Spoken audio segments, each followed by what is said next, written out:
পরিবারে বাবার ভূমিকা এবং সন্তানদের বড় হতে ও প্রতিষ্ঠা করতে বাবার ভূমিকা কি, সেই ভূমিকাকেই এবার তুলে ধরছে বেলেঘাটা গান্ধীমাঠ ফ্রেন্ড সার্কেল।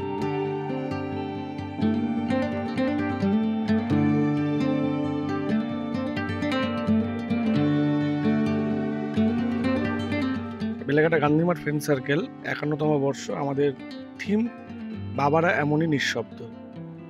তো এখানে ফুটিয়ে তোলা হয়েছে বাবাদের জীবন, বাবারা কিভাবে নিঃশব্দে তাদের সন্তান, তাদের পরিবার, তাদের বাবাদেরও বাবা মাদের কিভাবে আগলে রেখে নিজের দুঃখ কষ্ট চেপে একটা পরিবারকে হাসির মুখ দেখায়।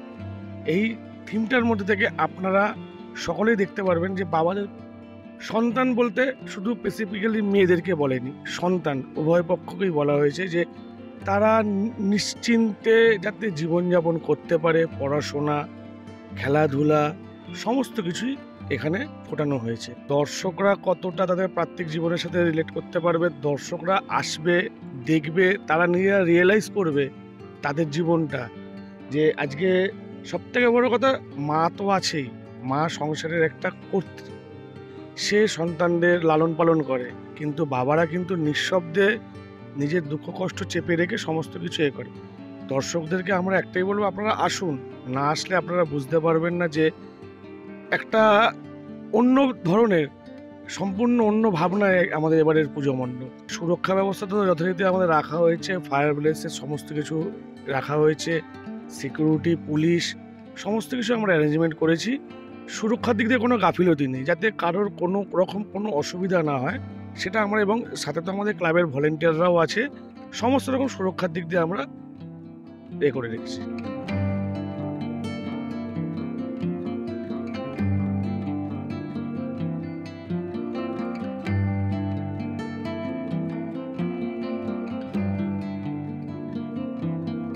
পশ্চিমবঙ্গে যতগুলো থিম পুজো বা যতগুলো পূজা মণ্ডপ হয়, 1-1.5 মাসের মধ্যে এই পূজা মণ্ডপগুলো কিন্তু পরিকল্পনা হয় না। আমরা যথারীতি শুনেছি একটা দুঃখজনক ঘটনা ঘটেছে 9ই আগস্ট।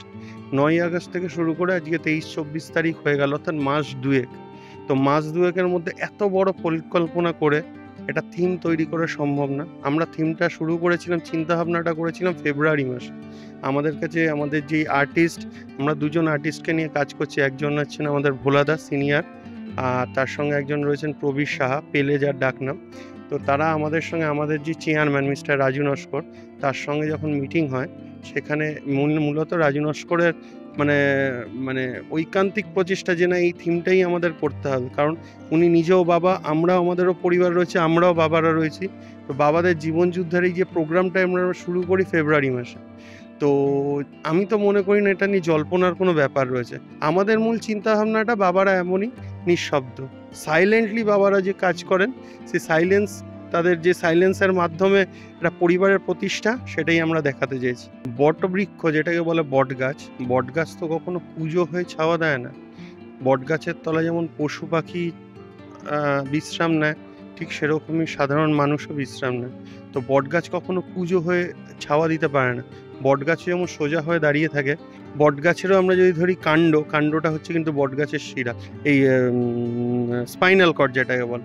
তো বাবাদেরও তো স্পাইনাল কর্ডটা সোজাই থাকে, সেটাকেই আমরা দেখি যে সোজা স্পাইনাল কর্ডটা দিয়ে যে বাবারা ওরকম সোজা হয়ে ছাওয়া তৈরি করে তার সন্তানদের সামনের দিকে এগিয়ে নিয়ে যায়, যে কোনো আপদ বিপদ থেকে রক্ষা করে।